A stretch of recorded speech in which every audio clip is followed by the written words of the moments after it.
Two white guys doing this. That's right. On the cover.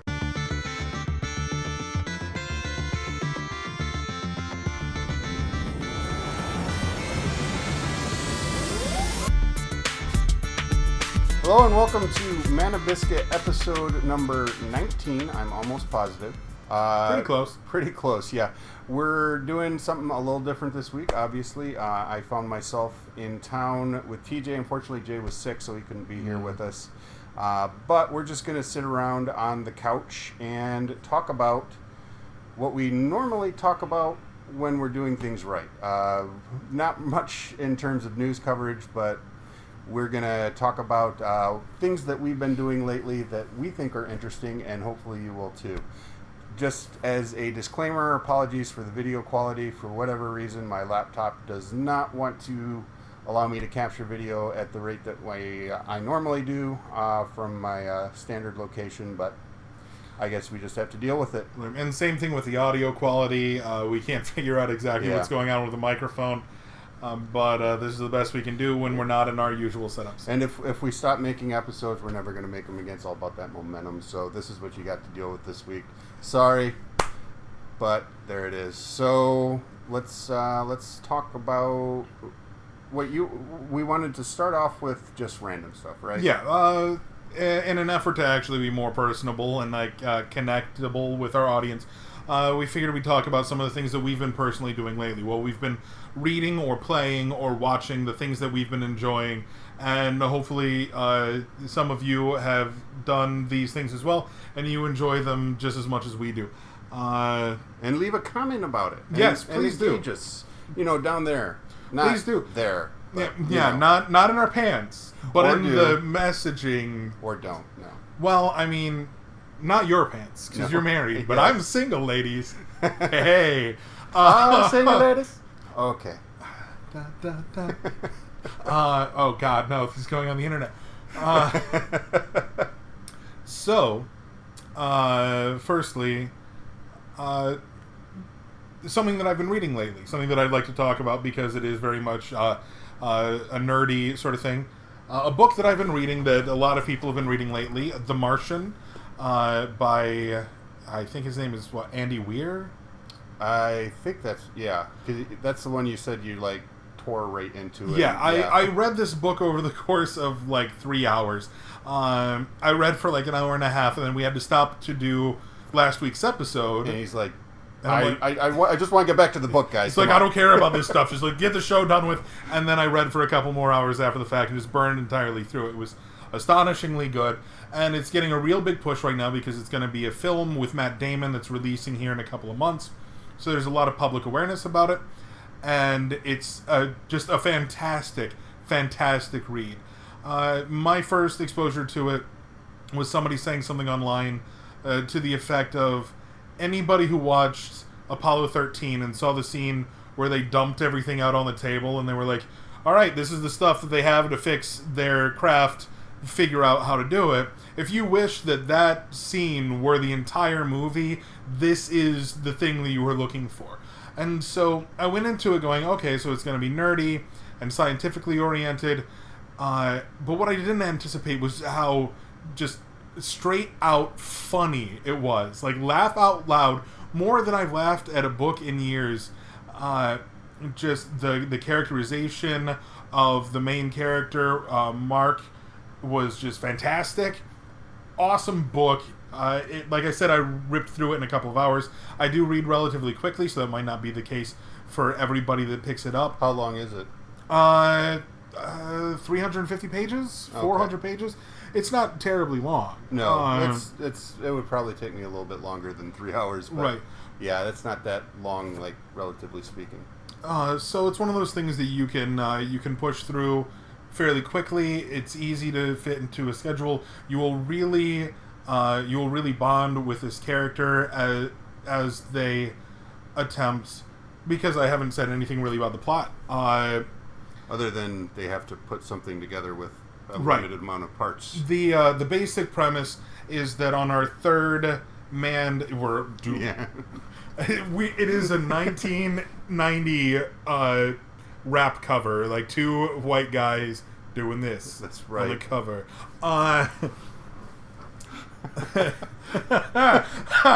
This is what's going to be difficult about actually filming with somebody here is like contagious giggles. Mm-hmm. On our third manned space mission to Mars, there is a massive dust storm that makes it so that the team has to leave. And one of the characters gets hit by debris and blown off into the distance, and they think he's dead. His life support system goes out. They get the signal from his suit that he's dead. They leave. But it was because of damage that he sustained from getting hit by the debris. He's not actually dead. He comes to later and makes his way back to the habitat and realizes right off the bat that since they left, it's going to take at least 4 years for somebody to get back to where he's at, and he only has roughly a year's worth of food. So he has to figure out how to keep a habitat that's only supposed to be running for a month, and food that's only supposed to last like 6 people for a month and a half, last one dude for 4 years. And that's the first challenge that he starts to overcome. And the guy that wrote the book has a very solid science background. Everything in it, while it's not necessarily attainable with current technology, like we're not actually sending manned missions to Mars, but it's within the next couple of years, the kind of tech that we're talking about. So he works through all these problems in a very logical and firmly grounded in actual science kind of way. And he manages to somehow, while doing all of these things with engineering and botany, because the main character, those are his 2 focuses, and why, he's actually able to do what he ends up doing. He takes these firm scientific disciplines, and by wrapping them in a really excellent character, makes it not boring at all. It's really fantastic. I would give it more than 2 thumbs up if I had them. Apparently Martians still only have 2 thumbs. Yes. Go and read it. I'm totally going to check out the movie when it comes out, despite the fact that the trailer did not really do much for me. So, Matt Damon, stranded on a planet with... Yeah, it's been done before. Yeah. I was going to say, so it sounds like his character in Space Inception. He's your go-to guy for that role. He's getting typecast as dudes that are stranded in space. Surprisingly large amount of work for that now, but yeah, it definitely sounds like a good read, and I will check it out. As he recommended, all of you should too. The screw it. I had a question, but I forgot it. Probably wasn't that good. What have you been up to? What have I been up to? I have recently dove right back into the Persona series. Persona 4, the Persona 4 Golden on the Vita was my first time like really playing through a full Persona game, giving it the room it needs to kind of breathe and get invested in the world and the ideas. And last September is when I finally did it, and it was literally my month of September 2014 was playing this game. I think I put something like 200 hours into it over the course of September on my first playthrough, and I've decided I really like it and I want to go back. So I start playing through it again, and there's reasons to go back and play through it. They have a really well implemented New Game Plus mode with some bonuses to story even for playing through it the second time. So yeah, it's the second playthrough was an inevitability, but when I got back into it, I decided, okay, it's time to give the rest of the Persona games their due as well. So simultaneously, well, not literally simultaneously dual fisting it, but simultaneously in games I am playing right now, I've gone back to the first Persona on PSP, the version that was released there in 2009. I've had that for a while, sitting around collecting dust. I'm getting into it. It's really interesting to go back to the very beginning and compare it with where it is now, not just from obviously technological and a polished standpoint, but you can see where a lot of the core ideas started and have been just sort of refined and ground down, and why Persona 4 works really well, and why flipping ecstatic for Persona 5. By the way, another reason I'm doing this, when Persona 5 comes out, I want to have the entire catalog fresh in my mind and ready to go. But just a quick rundown, because not necessarily... these games are very popular with the people who love them, but they aren't necessarily like widely known. So just in case you're somebody who's not familiar with it, the idea behind Persona, it's a magical reality type setting where, you know, it's modern day, but demons are a thing, and demons are summoned through technology. That's the Shin Megami Tensei games from which the Persona series was born. That's basically its primary conceit, is demons summoned through computers, based on a novel from the 80s in Japan. But anyway, the Persona series spun off from that, and it takes that setting and applies Jungian concepts of psychology. The term persona is pulled straight from Jung, in the idea of everybody having these fractured selves, and people are an amalgamation of these selves, and sometimes a self shows through more than at other times. And they made a game out of it, because now you're taking these personas and you're fusing them together to make more powerful, you know, Pokemon stuff. But it's fun. They've really refined that element of the gameplay over the course of the series. So in Persona 4, collecting and fusing personas is, I mean, it's a collection. It's an addictive thing to go through. But also the underlying story elements are really compelling to me, because I really love it when you can take a game and just pick it apart and see not just gameplay elements that have added up to create the experience, but also the idea of taking, you know, it's like 70-year-old, 70, 80, I can't remember exactly when Jung was contemporary, but substantially more than that, I believe. I thought it was like the 20s or 30s, but who knows? I could be completely off base. Jungian psychology has been around since right around the turn of the century, I thought. Okay. No, I could be entirely wrong. Psychology is very much like a thing that I have not personally studied beyond like a Psych 101 class in college. Yeah. I am not going to say that I am terribly well versed in this. Anyway, I'm a dilettante. In all things, we are dilettantes. Yeah, because it's the best thing to be. Yeah, it's pretty much. Everybody forgets the second half of the jack of all trades thing. Master of none. Well, no, that's only half of the quote. A jack of all trades, a master of none is sometimes better than a master of one.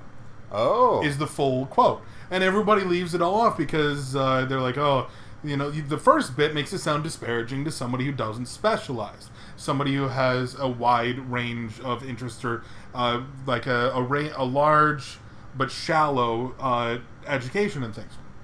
Like us. Yeah, like us, though we know little bits about all sorts of things. But sometimes that's exactly what you need. You don't necessarily always need the guy who's super focused in one particular thing. You need the guy that knows enough to get by in everything. Especially if you want to have an interesting conversation. Yes, precisely, which is why we have them. Just not on camera for you guys, Yeah. because we're full of hate and spite and also jealousy that somebody else might hear our brilliant ideas. It's true. It's true. Well, you're getting a small... This is just the tip of the conversational iceberg. Just the tip. Just the tip. All right. Did you use your pinky to represent the tip? No, that was my index finger. Now my index finger is ashamed.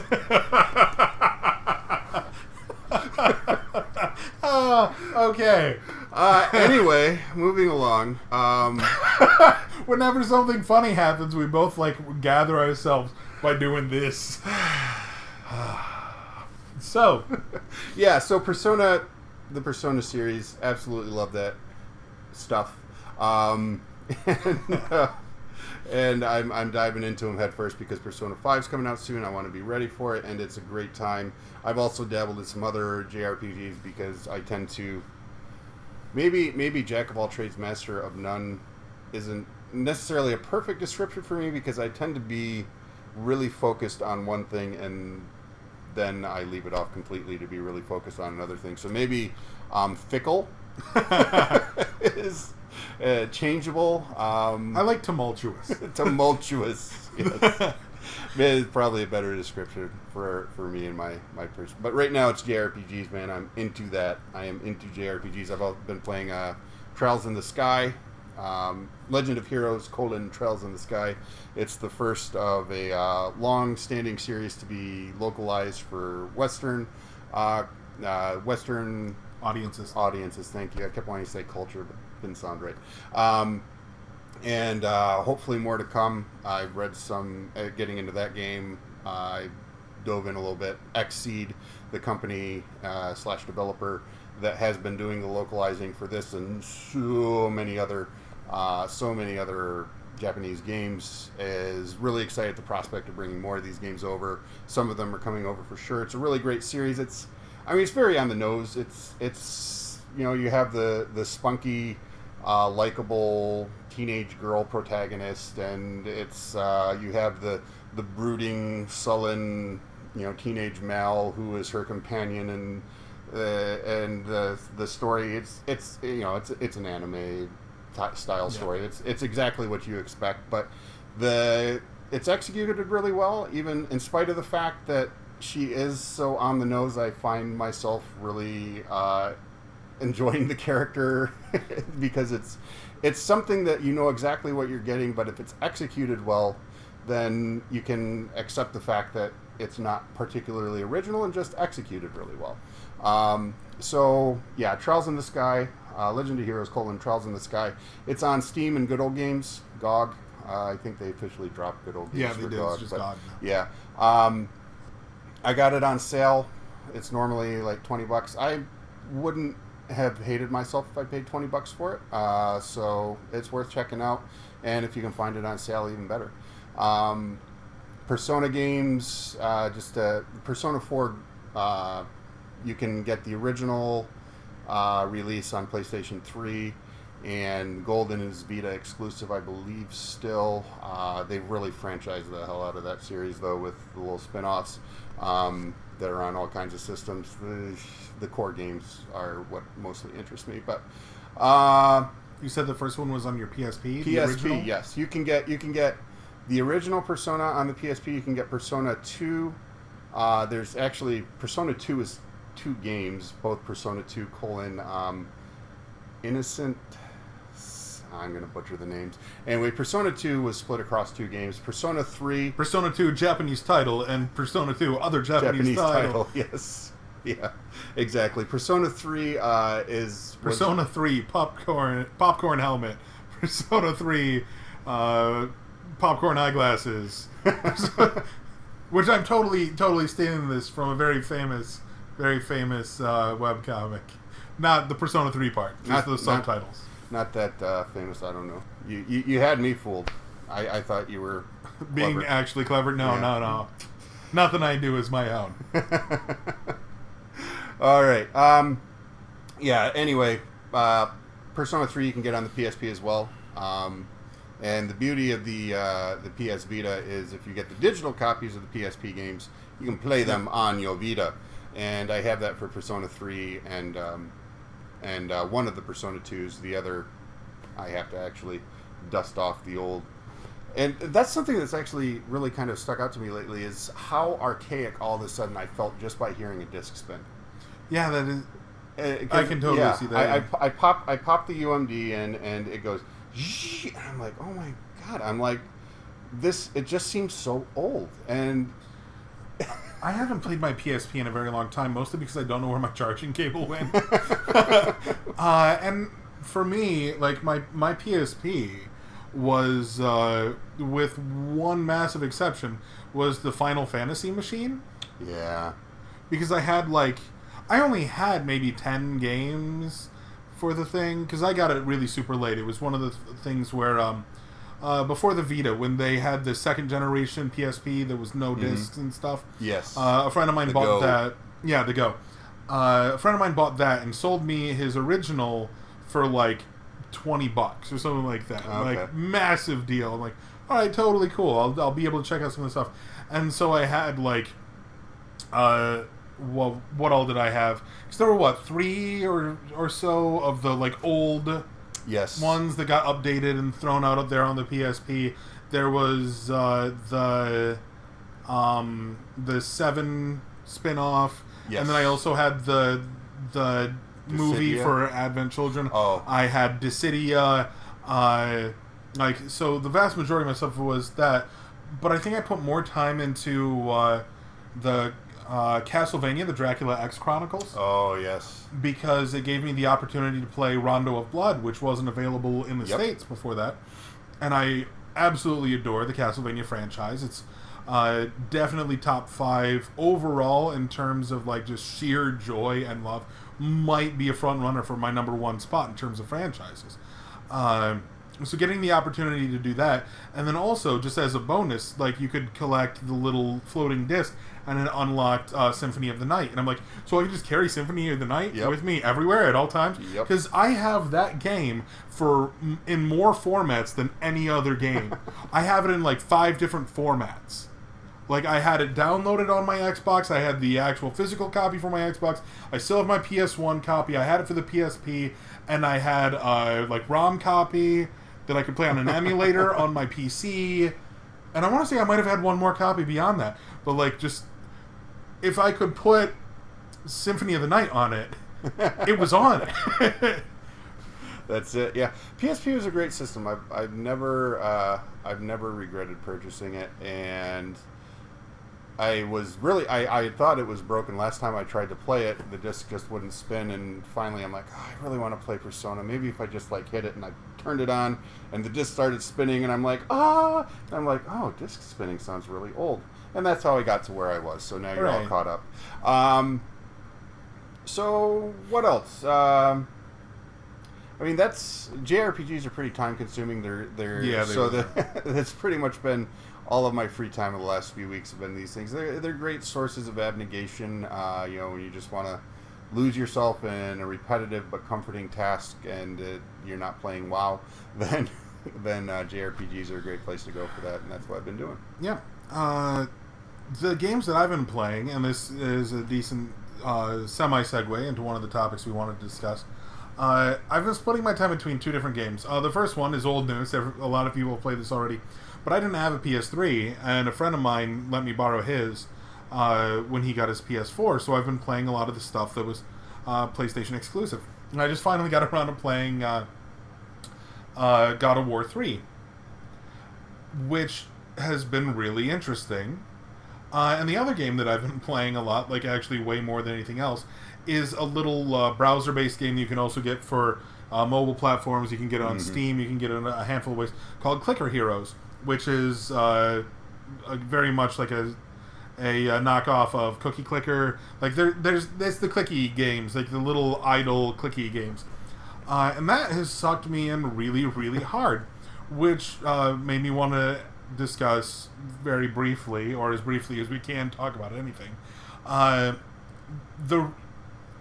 the difference between small little independent games and AAA titles, and whether at this point one has an advantage over the other in terms of the actual amount of enjoyment that you get out of it.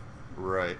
And I mean, you say talk about briefly, it is a massive topic. I know, it's huge. Yeah. But I think because we both read a lot of the same things, watch a lot of the same YouTubers that discuss this, so we're both probably pretty well versed with the field. But I think it really boils down to they are different experiences, and you can talk about the ways in which they're different experiences. You can talk about merits and flaws of the experiences, but I think that's really the center of the entire topic is that they're fundamentally different experiences. And I think right now the biggest issue I see with the AAA experience, and this has been brought up many times, if people have looked into this debate at all, then they've encountered this, is that the AAA seems to have a hard-on for being Hollywood. And you look at the Call of Assassin's Creed every year that they get released, and they're all just they're just blockbuster. They cut the trailers to make them look like movies. And, that's true. I've never been a particularly big Call of Duty player. No, me either. Mostly because, like, I loved the slightly older ones, especially World at War. Mm-hmm. When they decided that they were going to dip back into the World War II thing. Because I know that gamers as a whole got really tired of World War II games. 2 generations back now? Yeah. In the PS2/Xbox days. Because that was what you got. You got World War II games. But I missed a lot of that stuff. I didn't really play first-person shooters at the time. And World War II is one of my absolute favorite segments of history. Like, one of the things that I find fascinating, that I have learned a lot about over the years, just because it's such a pivotal moment in the history of the entire world. Right. And so being able to go in and experience those sort of things when I hadn't gotten the opportunity to do so with some of the earlier games was really awesome. I like Call of Duty. I've played a fistful of them, your Black Opses, your Modern Warfares. Right. But I don't tend to play online first-person shooters. No, I'm just... I never have the time to dedicate to it to not be murdered in the first, 3 seconds. And so it just ends up being kind of dull. But I really adore the single-player campaigns, which suffer every passing year as they've realized that the vast majority of their audience doesn't care.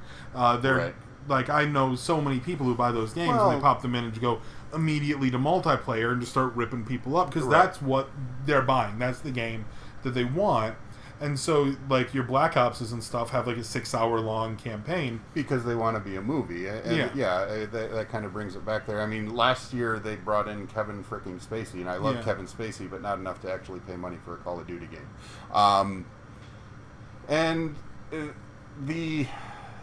There are examples of AAA studios trying things differently. Particularly, I think, though, in more of the AAA role-playing experiences, you see a lot of difference. But you still get that sort of everything has to be cinematographic, and you even see that in the Fallout 4 trailer. Now, I am stoked beyond belief to play Fallout 4, and I think that Fallout 4 is an example of something that the AAA experience can offer, but it also came from the independent scene. And what I'm talking about specifically are, deep crafting systems, but deep crafting systems that don't come at the expense of resources, or resources in terms of, like, actual graphical assets, that sort of thing.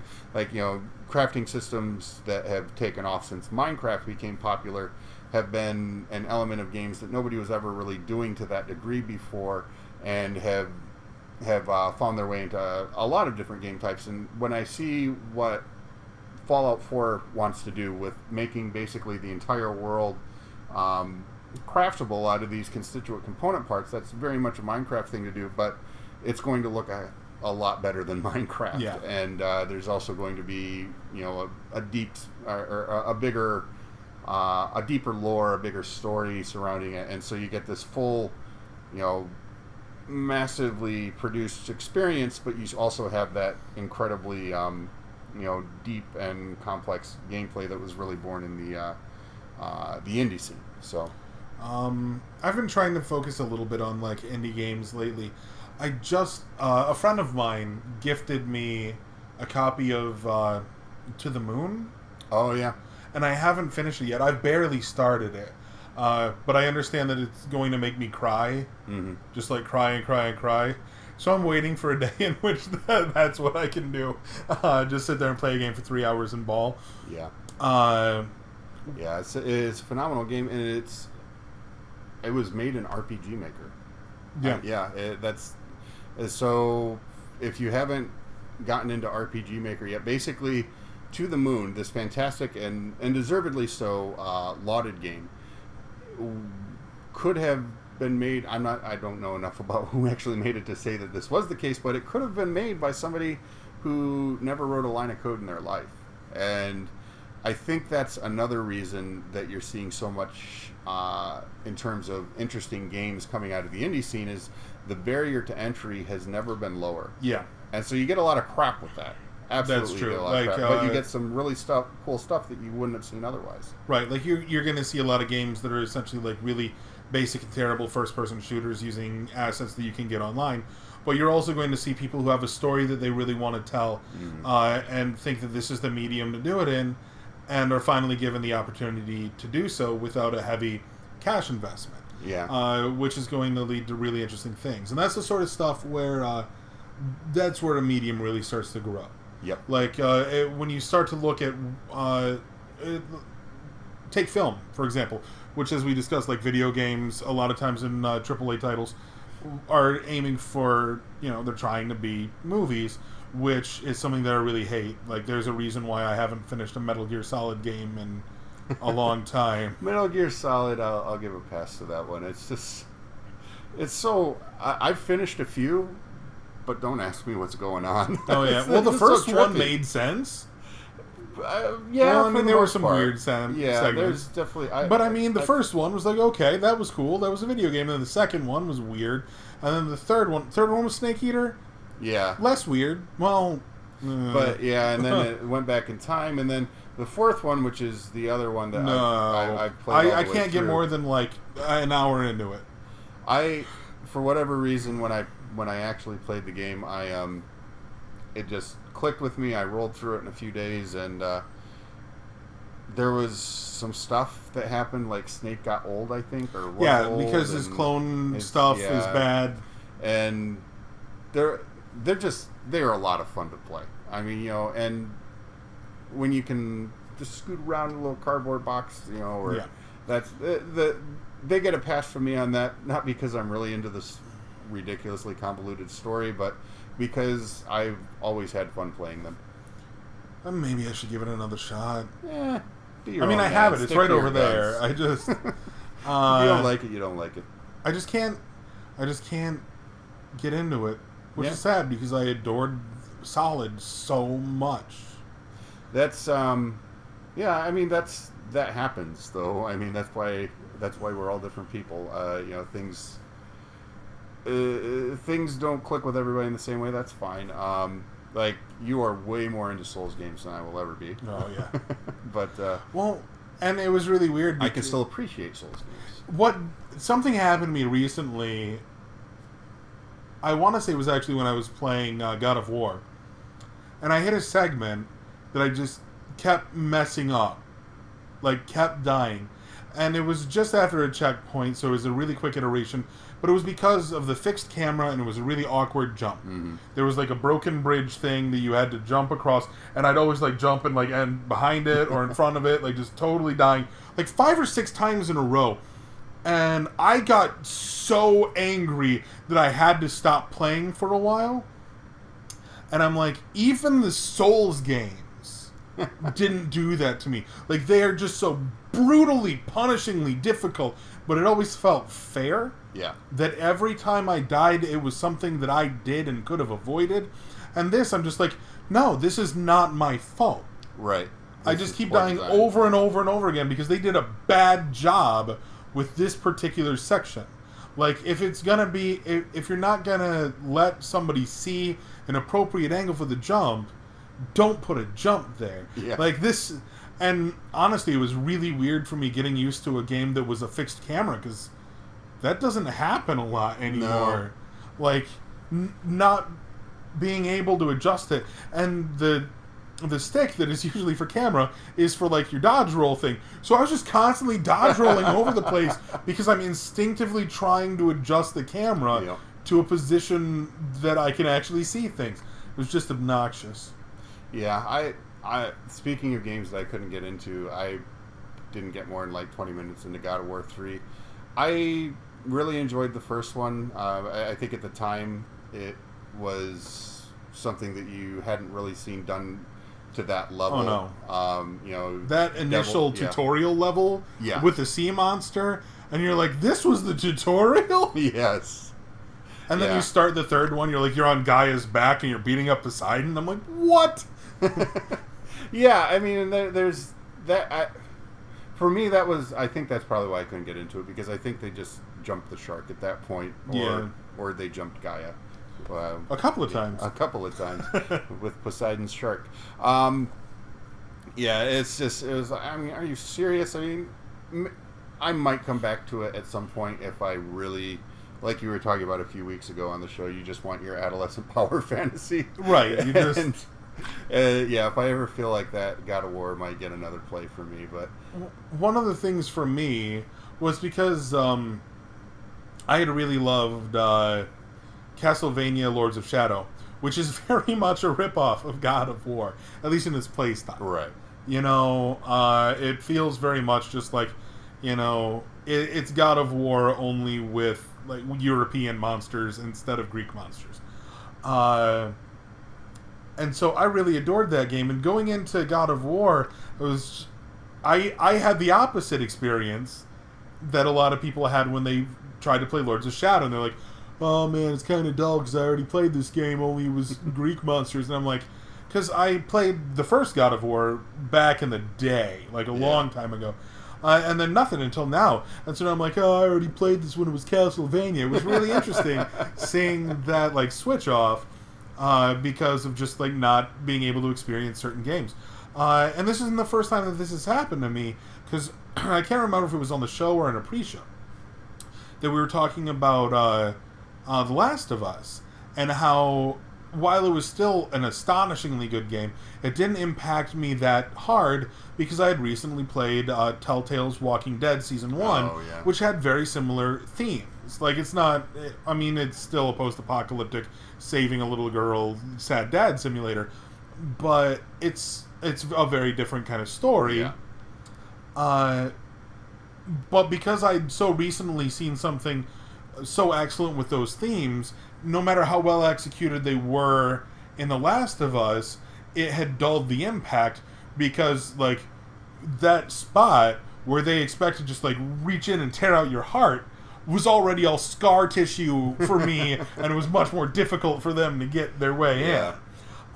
So it's kind of fascinating to me sometimes seeing how playing similar games or seeing similar films or reading similar books, seeing how your perception of it is based off of which one you did first. Like, there's a big, it's a really common thought, especially amongst like Final Fantasy games, but also in my case in the Souls games.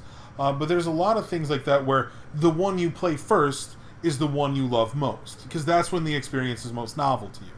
And so seeing games that are not direct sequels or anything, not even the same company, but have very similar like themes and structure, still hits that same sort of note where you're going, that was really great, but I don't think I love it as much as this other thing.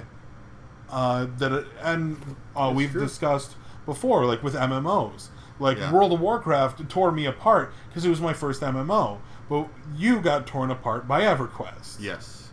And although, I mean, I've played WoW substantially more.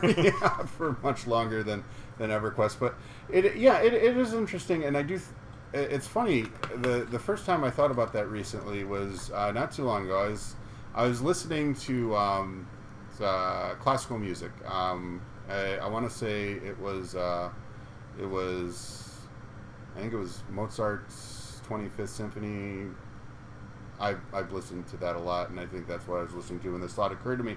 But it just, I was sitting there, I was listening to it, and I realized that for people in modern society, classical music has been associated with so much. It's been used, to sell cars, to sell anything under the sun. It's been used as backdrops or background for Looney Tunes, and it really made me think about how I could not experience the music in the same way that people could experience it when the destination itself was going to see this performed. I mean, the Mozart's 25th in particular has a theme that was, and I kid you not, used for a jingle for Nick at Night in the late 1980s It was the first time I ever heard of it, and I still hear the words to that stupid little jingle every time I hear the music. So yeah, the nothing is experienced in a vacuum. Call back to personas. You bring your persona with you bring these personas with you, and that have been affected by your experience to then add to the experience, and it nothing is without influence in that way, and it's I don't know. I thought it was interesting. I spent some time talking about it. Yeah, that's like this isn't a topic that we were really talking about before about covering in the show, but like that I don't want to. The first thought that I had in terms of like terminology would be like cultural taint, but it's not. Taint is usually used as like a negative thing, but like maybe a cultural bleed or something. Mm-hmm. Because there's a lot of things like that where we don't get to experience something purely because you've seen something that incorporates it, or or in particular, the thing that I was going to talk about, or two things I was going to talk about, things that parody it, or things that reference it. And parody is frequently just a kind of pointed, funny reference. But like certain things, the first thing that springs to mind is Star Wars. In particular, Empire Strikes Back. And the end, where like you talk to people that went and saw that movie in the cinema, and just how blown away they were by the revelation of Darth Vader as Luke's father. Right. And they're just like, no! And I mean, there's a lot of people these days who are like, how could you not even get that? Vader is German for father. But at the time, it blew everybody's minds. But me, when I saw Star Wars for the first time, and I was a latecomer to Star Wars, I was like 12 the first time I watched them. I was like 11. And I know a lot of people that watch them younger as like smaller children. But I watched them substantially later than some of my friends did. And you get to that bit, and everybody knows. Like, you get to that thing, like, even if you've never seen the films, like, you'd say Star Wars to somebody, and they're going to go, I am your father. I am your father. Like, that's it. That's the moment that everybody knows. And then it gets parodied in things, like, either directly in terms of, like, Mel Brooks' Spaceballs, or just, like, indirectly in other stuff. Chad Vader. Yeah. Where you don't get to experience that in a pure form because you've seen it.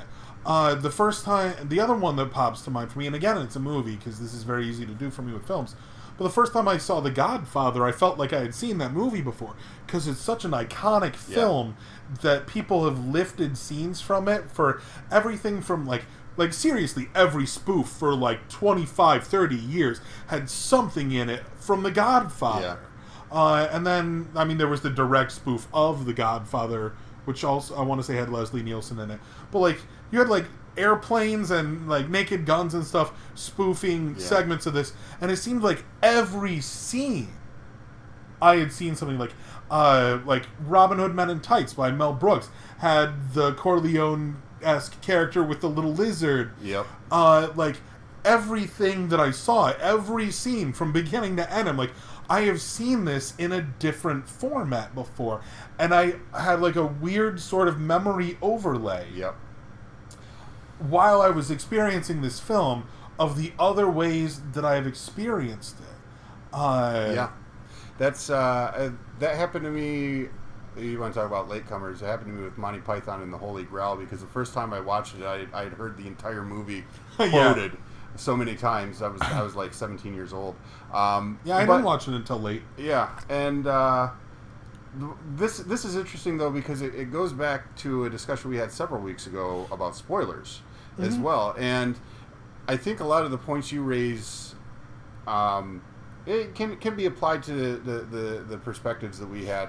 The idea of things going into a situation untainted, but that's not really possible. So what do you do in that situation? Well, I think it's important to recognize that sort of overlay is part of the experience of the culture in general. Because the reason these things are parodied so much, the reason these things are referenced so much, is because it's part of what culture is. It's having shared experiences and reference points, and just the idea of being able to experience something in a vacuum. I just don't see that as possible. And I think the best compensation for any disappointment in that is just awareness of it and recognizing that's how you approach things and find relevance in them, because that is you find relevance in the references and the way things tie together, and you allow that to be your experience. So there were two things that popped in my head while you were saying that. The first one is, and it never really occurred to me until just now, watching a film like that cultural overlay that we get, that we're discussing here, becomes, in a strange way, a kind of crude form of symbolism.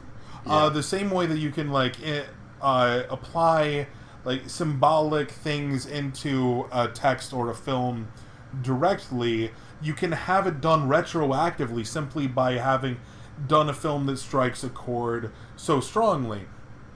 Which might be done... It can actually be done simply because they used in that movie symbols that are so resonant with us that version of that symbol becomes used a lot. It could be that there was already symbolic resonance there, but I think that it also can be that it's creating new symbolism. I can't hear the music from The Godfather, or even music in that type, that Italian jangly music, without thinking of the mafia. It has become a shorthand, a symbol for an idea that it wouldn't have been except for the last 40 years since The Godfather came out. And now it's all part of the collective unconscious Jungian callback. Yeah. No, I your point is absolutely well taken there. That's, I think you put better than I did exactly what I'm talking about. Experiencing these things for what they are, which is an expression of culture, not just a story that's going to give you chills. Sometimes they do, or make you laugh, cry, and that's great. But it's a different way to approach things, and I mean, not to sound like a pompous a-hole about it, but I think it's a better way to approach things. I think it's a way you can get more enjoyment, more engagement out of something. Now, I think that there's a case for both modes of experiencing it. Is it cool having experienced The Empire Strikes Back with that extra added bit of knowledge and knowing these things? Yes, it is indisputably an interesting experience, right, and something that is cool to look at and study to an extent, as why it personally felt like that. But it also would have been just as cool to have been part of the people that made it part of our cultural shorthand because of the experience that they had unadulterated in the theater. Right. I think that both ways are something that is really useful, and I think that might actually be one of the primary dangers of spoilers, is that without enough people experiencing something on their own terms and on the author's terms, it's never gonna get that hook that will allow it to become part of that shorthand. That is a good point. And I'm a little bit, I mean, I'm not going to lose my mind over spoilers, but nor do I. I don't go out of my way looking for them either. So, it's. I've actually started to, not in a spoiler way, but I've started to limit the amount of information that I will take in about topics that I want to experience, like movies and stuff. For example, I'm trying to think of what film it was, but there was a big movie coming out a handful of years ago. I want to say it might have been the first Avengers or something like that, where everybody's like, "Oh, did you see the new trailer?" I'm like, "Nope." They're like, "Why?" I'm like, "Because I'm already gonna see the movie. Yeah, it's not gonna make me go and see it. I'm already going to see it, and this way that I don't know all this extra stuff going into it." and there are times when you do get spoilers from trailers. Like, for example, did we talk about Terminator 2 and the trailer recently? Was it you and I, or was it somebody else? No, yeah, we haven't talked about it. If you watched Terminator 2 without seeing the trailer, it was a very different experience from having seen it either... This is another movie that very much entered the cultural, like, subconscious. Right. And I saw it just like a year or two after it was out, but I already saw parodies and stuff everywhere. So I didn't get a perfectly pure experience. Yeah. But one of the things that was interesting about it is if you actually watch the movie without having any idea about what's going to happen,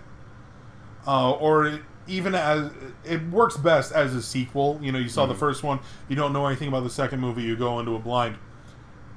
When you watch the initial sequence, they don't tell you which Terminator was the good guy. Now, the trailer did. The trailer straight up tells you Arnold Schwarzenegger is back here to be the good guy and save the day because he's a reprogrammed Terminator. They don't tell you that in the movie.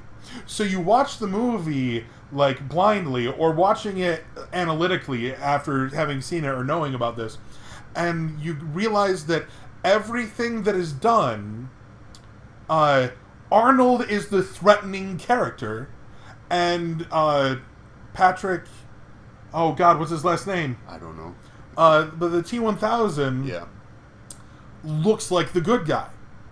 Like, through the entire first, like, third of the film, you're like, okay, so the cop Terminator is coming to save the day from Arnold Schwarzenegger, and you get to the scene where they see each other in the hallway when Arnold Schwarzenegger pulls out the shotgun out of the rose box and blasts the other Terminator and does the "come with me if you want to live" thing. And you're like, oh my God, we had the wrong guy. And it's a huge twist that was utterly destroyed by the trailer. Utterly destroyed by the trailer. But going back and watching it with that in mind, like, everything that knowing that the T-1000 was the bad guy, you're like, oh, that's so weird and sinister. But you watch it without that and you're like, no, he seems like the good guy.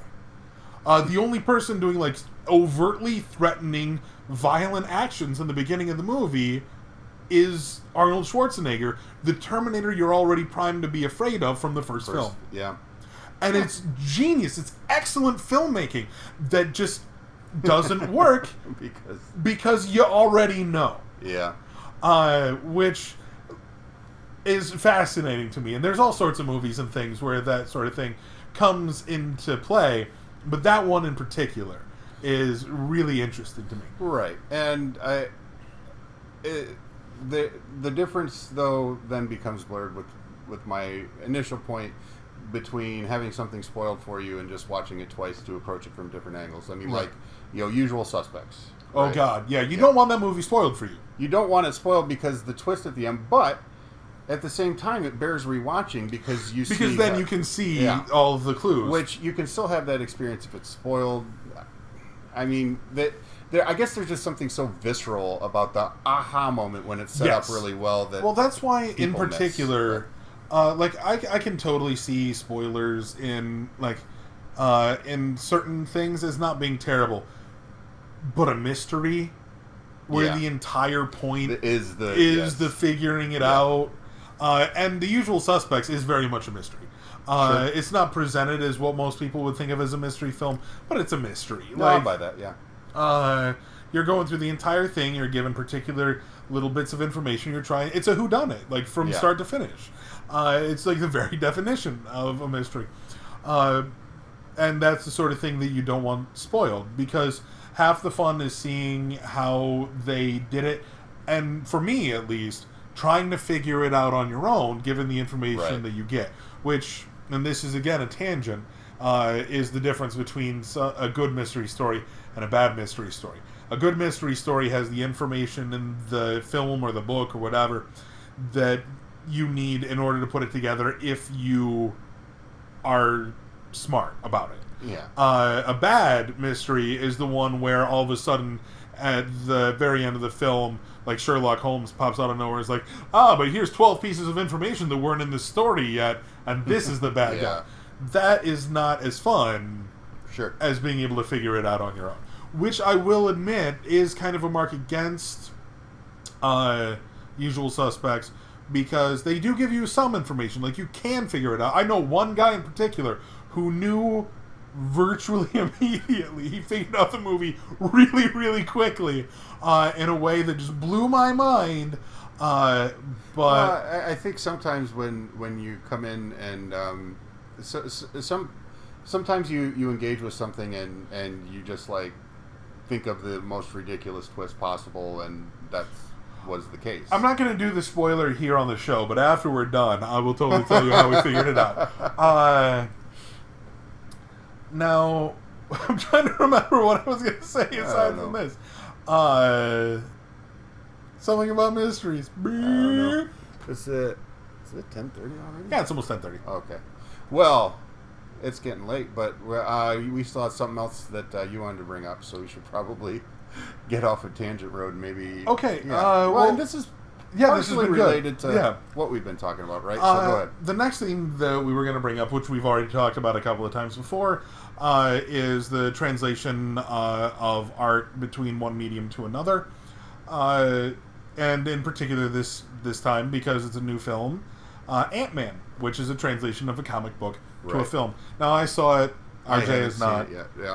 So I'm not going to get into any like heavy plot details or anything. But I thought that it was a really excellent adaptation. It felt very comic booky. You could definitely see some things in there, because Edgar Wright left, but you could see some things in there that were very like righty and right. But I said right. Yeah. Best puns are when you don't realize you're making them. But yeah, it was a really solid film. What constitutes rightian? I mean, because I've seen Shaun of the Dead, I've seen Hot Fuzz, but in particular, there's one thing that really struck me. There's a character in it that it's like one of the breakout hit characters. It's one of the like sidekick criminals that helps Scott Lang do stuff. Okay. And I want to say the actor's name is Mike Pena, but it's the Hispanic fellow that you've probably seen the trailer and stuff.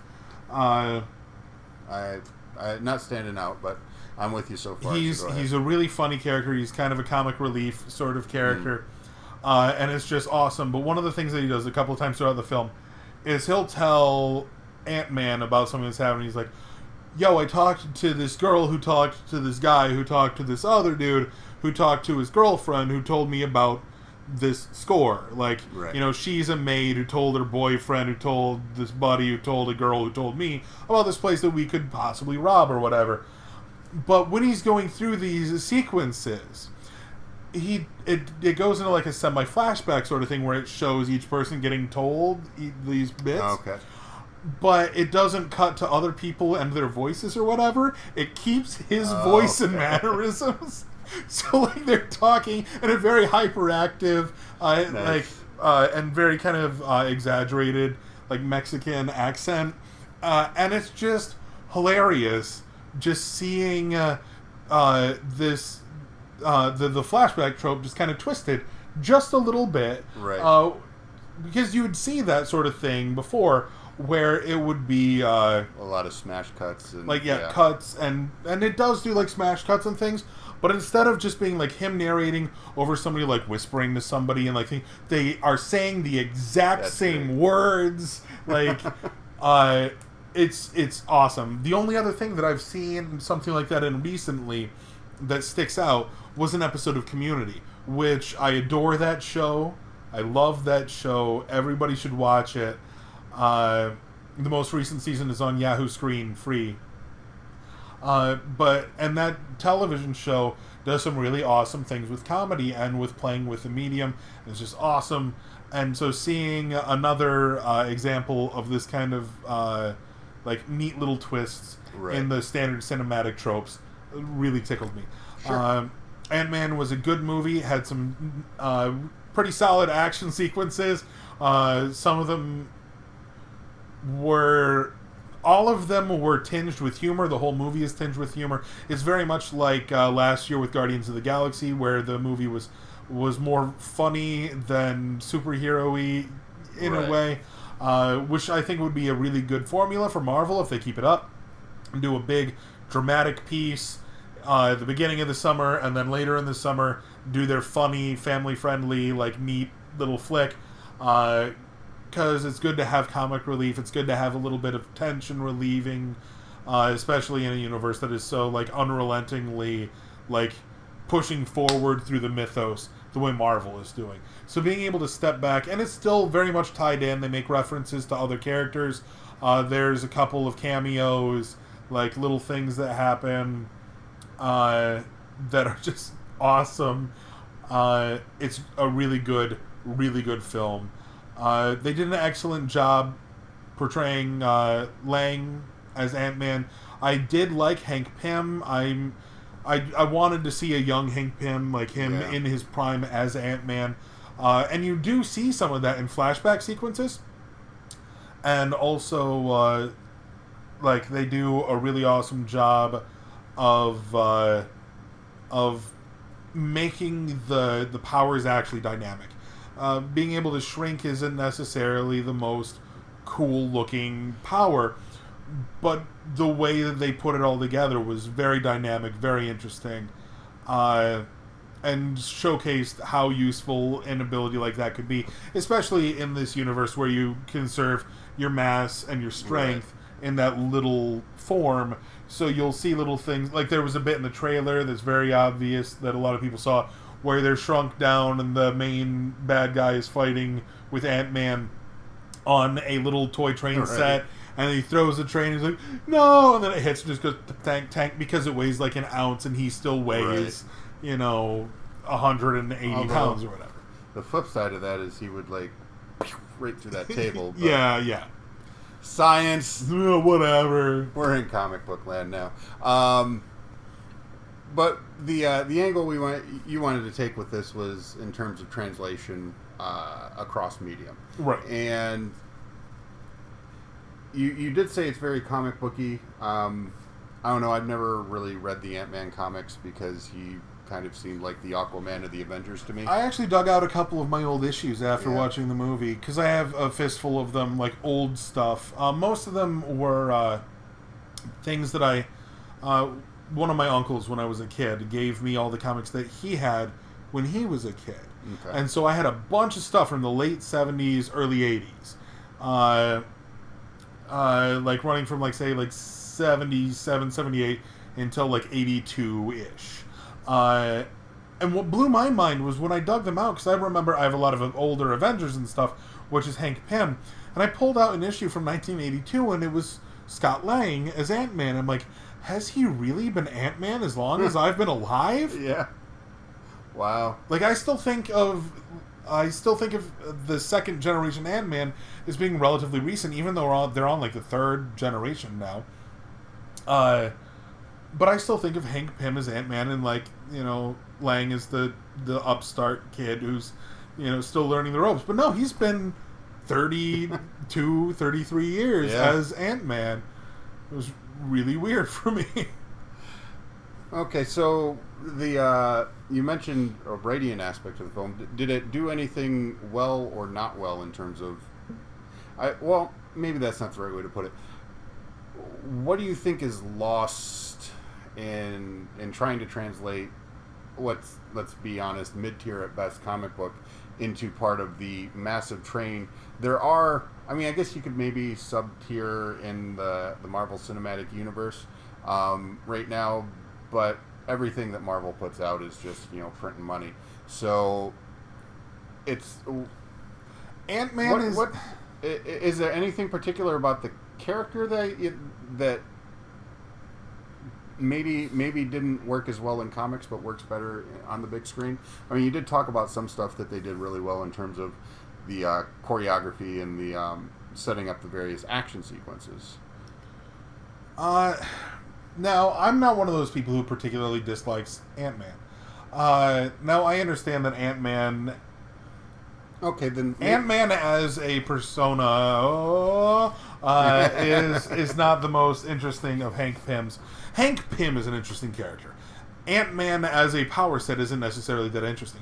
Now, some of my favorite issues from, like, reading them when I was a kid involved Ant-Man. In particular, a couple of issues with Iron Man, there's always been a really strong Iron Man Ant-Man kind of connection, even when it was Lang.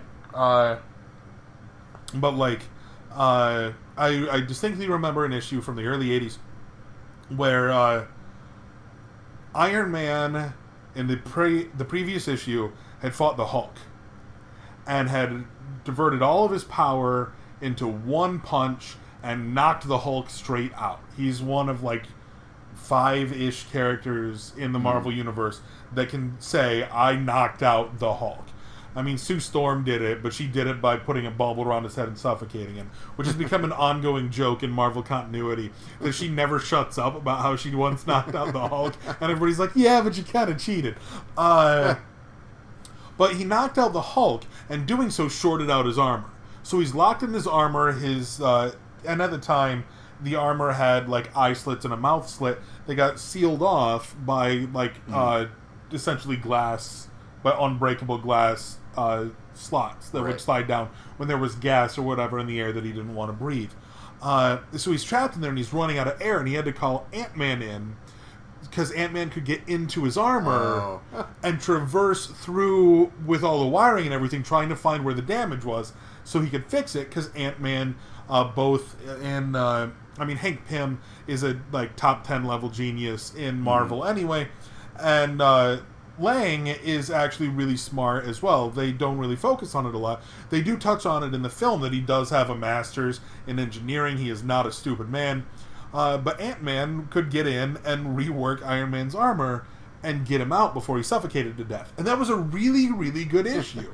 And so it's one of those things where I think that just like any other like relatively low-powered hero, it's on the writer to make sure that they're interesting. It's the same thing like you look at DC Comics, you look at the Justice League, right? And you're like, yeah, Batman is awesome, but does he have any business being there fighting next to Superman? Like, logically, no. But in the books, it works because the writers make it work. And so having this film focus on Ant-Man, it works because they wrote this story to the strengths of the characters, because they portrayed it in a very believable and fun and lively manner. They didn't try to make it a serious thing. It's very close in tone to like a combination of Guardians of the Galaxy and the first Iron Man. Like that sense of like playfulness and wonder that you get from seeing it. And I really appreciate that sort of thing in my superhero films. And I think to the back to the core idea of cross media, I think that what I'm really taking out of this then is you see being true to the character and true to the strengths and weaknesses of the character in the story as something that's effective in both comics and movies, and both of them are better for it. Obviously, the trappings are different. The way an action sequence is framed in a comic would not be the same it's framed in the movie. But I have seen good films that do that, that frame things well. As awful as the movie was, I really did appreciate some of the work that Ang Lee did in the Hulk. Fair enough. Sin City was like watching that book come to life. But that's more of a novelty, really, as opposed to using the strength of your medium. And then I'm trying to think of what other films, because there's resources you can find online where you can see certain filmmakers will take the comics that they're basing the film off of and essentially use it as a storyboard. And you can take stills from the film next to panels from the book and go, that's damn near exact. Watchmen did an excellent job with this, actually. Which wasn't... Well, and there's been tomes written about the panel structure in Watchmen. Oh, yeah, it's... But that's another topic. Yeah, I mean... Yeah, Alan Moore. And, well, right. Anyway, yeah, Alan Moore's been in, was it just this last week he was in the news making some crazy claim about something? Yeah, he basically said that superhero culture is going to be the end of civilization or something like that. Yeah. Well, I mean, he's been deconstructing superheroes since the 80s. Right. Did you ever read... Well, yeah, that's the thing. Watchmen was a deconstruction. Yeah.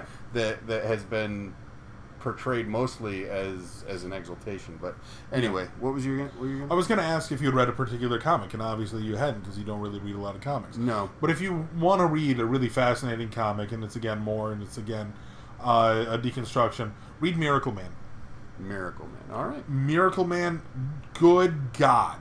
The first 3 arcs were more, and then Neil Gaiman took over. It was one of the first books that Neil Gaiman ever wrote. Okay. And he did 2 more arcs, and he started a 3-part overarching story that he wanted to do that he never got to finish because the book got canceled. So that book was riddled with legal issues and all kinds of stuff. It's a big long story. Maybe in one of my future spin-off videos I will explain it. But it's fascinating. But it ended on not on necessarily a cliffhanger, but it was in the middle of an arc where it got canceled. And finally, after 30 years of wrangling and everything, Marvel Comics got the rights to distribute this book. And they started putting it out again. They just recently released the 3rd trade, which I guess they haven't put out in paperback because I've been having to get them in hardcover. And I read them initially as a very poor pirating of it because you couldn't find them. Right. It's been out of print for 25 years. They're super expensive. Right. But when Marvel got it, they apparently went to Neil Gaiman. They were like, do you remember what you were going to do with that story? He's like, I've still got the scripts. I still know everything. And they're like, would you be willing to come back and finish it when we catch up to where the book left off? And he's like, yes. So we're finally going to see an ending to this story after 30 years. Nice. And I'm super excited. I have never read anything like it. Anything like it. It was astonishingly good, weird at points, just excellent. Probably, and it was one of the first things that Alan Moore did, and I think it's probably the best. It's obviously, Captain Marvel, Shazam, right. Billy Batson. It is very much a takeoff from that, a deconstruction of that, because I didn't want to get into the legal battles, but basically the British publisher that was able to do the Captain Marvel books over in England started producing more stories, lost the rights, changed the name from Captain Marvel to Marvel Man, and then after they stopped, and then a very long time after, 40 years after, Alan Moore came back and picked it up to do a deconstruction of this hero, and then there were legal issues, which is why it's no longer titled Marvel Man, it's Miracle Man, all kinds of crazy stuff. But it's just fantastic. Yeah. So yeah, and it's always fun to read well-written stories that have stories behind the stories too. Yeah. Yeah. I mean, what can you say? Neil Gaiman is fantastic, and I doesn't surprise me in the least that he'd be willing to take something like this on. It seems absolutely the type of thing that he would do. Right. Well, it's been one of the things he's talked about in interviews, that he was sad that he never got to finish that story. Sure. And it's really the comic is very violent at times, and very it really takes a deep look at the human condition and what it would be like if you were a person who could say a magic word and be essentially a god. Right. What would a person actually do? What would that do to a human mind? Sure. Really, really cool stuff. You got me excited to read it, actually. just with that, what you said so far, but yeah, it sounds fascinating. Well, where are we at? We a little over an hour, I think. Yeah, I think we're a little bit over an hour, so we should probably wrap this up. So I mean, we didn't touch on everything we wanted to touch on as much as we wanted to, but I think that this worked out pretty well. Yeah, I enjoyed it. I had fun. Yeah, I always have fun. That's the point. And hopefully you had fun too. So we're gonna go ahead and sign off here, and all the usual stuff. Give us those thumbs up, likes, subscribes, and money. Just give us some money. Yeah. And stuff in the pants. What was happening in the pants? Comments. Comments. Leave in the comments. pants. Because I will tell you what, you guys, We've gotten a couple from friends of ours, and we haven't done this yet. But we're still so early in our building of an audience that if you want to leave comments on something where there's a really solid chance that we will probably talk about it in the video next time, just leave us comments and stuff, and we'll totally talk about you on the internet. You'll be semi-internet famous. Right. You will be your name will be in front of literally tens of people. Viewers. Yes, of people. Viewers? Well, I was saying viewers and people, and you said people, and my brain went to bed. Yes. So, tens of people, guys. And with that, we will see you next week. Yep. Bye.